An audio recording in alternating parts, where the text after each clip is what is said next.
যদি কোনো মানুষ তোমায় হাজার চেষ্টার পরেও অবহেলা করে, যদি তার সমস্ত স্বার্থ ফুরিয়ে যায় তোমার থেকে, যদি সে তোমায় সময় না দিয়ে থাকে আর তোমার সাথে কথা বলার চেষ্টা না করে, মোট কথা বলতে পারো মানুষটি তোমায় পদে পদে অবহেলা করছে।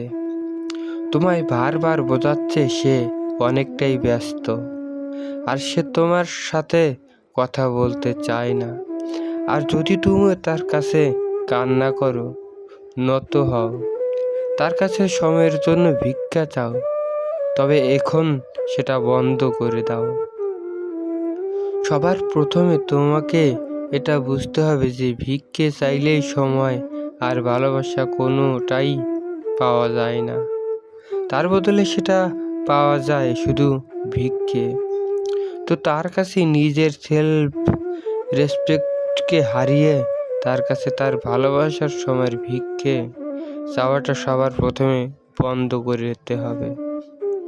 তুমি যদি তাকে তোমার গুরুত্ব বুঝতে চাও, তবে কিছুদিনের জন্য তাকে একা ছেড়ে দাও না, তার কাছে যেও না, তাকে ফোন, মেসেজ বা কথা বলার কোনো রকমের চেষ্টা করো না।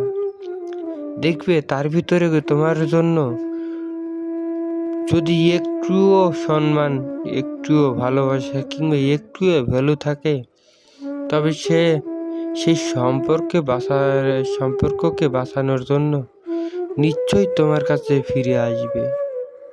সে তোমার সাথে কথা বলবে, সে তোমার সাথে কথা বলে জানার চেষ্টা করবে যে কেন তুমি তার সাথে কথা বলা বন্ধ করে দিলে। আর সবটা জেনেও সে সম্পর্কটা ঠিক করতে চাইবে। একটা মানুষ যতই ব্যস্ত থাকুক না কেন, যাকে সে মনে প্রাণে ভালোবাসে, তার জন্য দিন শেষে সময় তো একটু বের করাই যায়। কিন্তু তুমি যদি দেখো তোমার প্রিয় মানুষটি দীর্ঘ সময় ধরে তোমার জন্য একটা মিনিটও ফাঁকা করতে পারছে না, তাহলে তুমি ধরে নাও যে সে আর এ সম্পর্কে থাকতে চায় না। সে তোমাকে টিকিট ফর গ্রান্টেড হিসাবে কনসিডার করছে। যদি সে তোমায় সত্যি টিকিট ফর গ্রান্টেড নিয়ে থাকে, তবে তার থেকে দূরে গিয়ে নিজেকে দাম বাড়ানোর যত চেষ্টা করো না কেন, সবটা বৃথা। বারে বারে কষ্ট পাওয়া, দম বন্ধ হয়ে যাওয়া, হাঁপিয়ে ওঠা, এই সমস্ত কিছুই থেকে তোমাকে বের হয়ে আসতে হবে। মনে রেখো, আর যাই হোক, জোর করে ভালোবাসা হয় না। যখন একটা মানুষ বারবার আমাদের এটা বোঝানোর চেষ্টা করে যে তার কাছে আমাদের কোনো ভ্যালুই নেই, তখন আমাদের উচিত যে সেলফ রেসপেক্টকে প্রায়োরিটি দেওয়া। একটা সময় পার যখন দেওয়ালে পিঠ থেকে যায়, তখন তো নিজেও এর জন্য স্টেপ নিতে হয়, তাই না?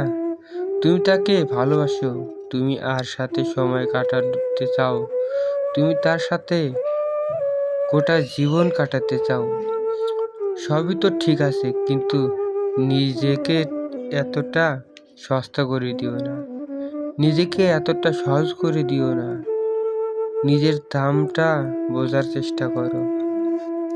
একটা কথা কি বলো তো, কোনো কিছুই না বেশি বেশি ভালো না, তাই দরকারের চেয়ে বেশি ভালোবাসলে দেখবে ভালোবাসাটাই কমে গেছে।